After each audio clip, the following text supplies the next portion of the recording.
Blockades can work. Sparta used one to defeat the Athenians in the Peloponnesian War. The European army used them to great effect to block cotton exports from the South during the Civil War, starving the Confederacy of revenue. They were used in World War I against Germany and the Central Powers, and again in World War II against Germany and the Axis powers. In 1962, to avert a potential nuclear conflict, President John F. Kennedy used a blockade to keep Soviet missiles out of Cuba. Now, a new blockade in the Strait of Hormuz. The U.S. Navy is now monitoring traffic. The first goal, deprive Iran of revenue. The second goal, use that financial deprivation to drive Iranians back to the negotiating table and in a more compliant mood.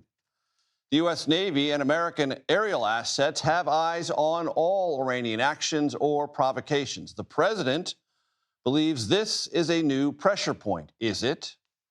Iran has threatened energy infrastructure in the entire Gulf. Is it bluffing? Can it inflict genuine harm or just pretend? The days ahead will reveal who has what, who's willing to risk what, and who has the power to make a new reality stick. Because however this goes down, when this is over, the Strait of Hormuz will not operate as it was once operating. It is also not an exaggeration to say President Trump is betting the midterm elections and the political fate of his presidency on this particular gambit. His poll numbers, as we will discuss soon with Anthony Salvanto, continue to suffer as gas prices rise and inflation continues to, well, irritate. Also, Trump appears increasingly volatile and self-absorbed, swearing more frequently, bathing himself in Christ-like imagery as he did this weekend, imagery that even his most ardent supporters regard as absolutely or quite nearly blasphemous.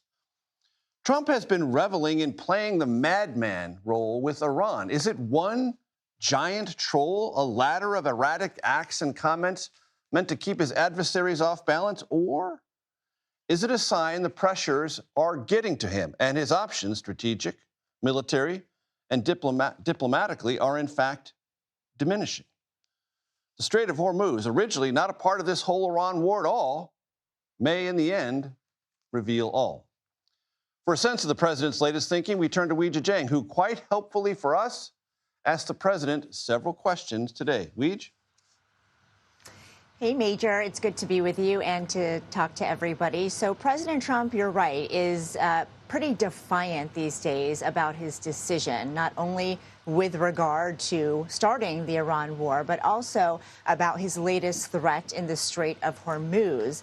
He said that the blockade is underway and that any Iranian warship that comes near the U.S. missiles will essentially be blown to bits. But this outstanding question is still how it will impact the president and his political future for the rest of his term. There may be a world, Major, in which the strait is not an issue, in which gas prices are not an issue, and the president's choice to take out Iran's capabilities militarily, or at least degrade them to the extent that the U.S. has, is wildly popular. But that's not the world that we live in, because there are consequences that Americans are feeling. And the president was directly asked in an interview over the weekend, could these gas prices remain high until the midterm elections?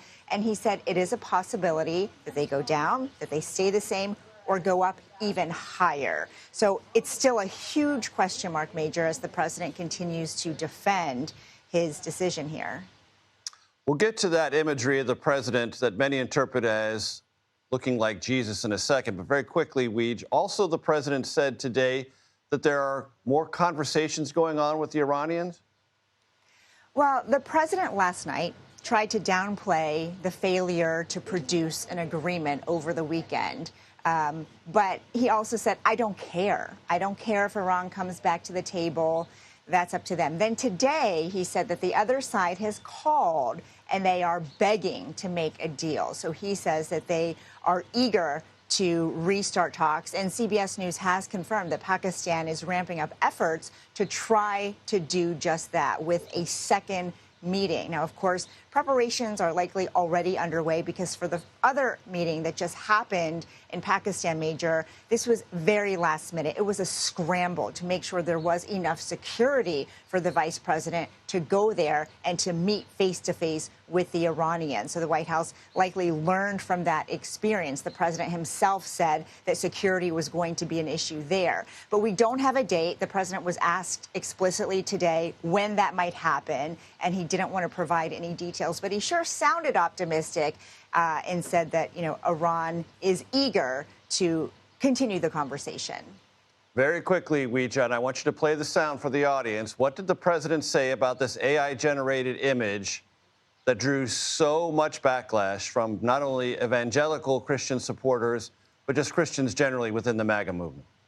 Well, Major, I actually asked him because, you know, in the past, he has claimed that it wasn't him that posted images that ended up being controversial. That wasn't the case today. Here was his answer on whether it was him. Well, it wasn't depicted. It was me. I did post it, and I thought it was me as a doctor, and had to do with Red Cross as a Red Cross worker there, which we support.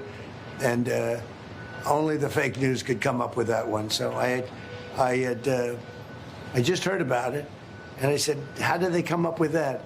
It's supposed to be me as a doctor making people better, and I do make people better. I make people a lot better. What he did not answer was to his conservative base, who really took issue with this, and why he took it down, Major, if he felt it was him depicted as a doctor and not as Jesus Christ. One of the many mysteries of this Monday. Weijia Jiang, North Lawn of the White House. Thank you.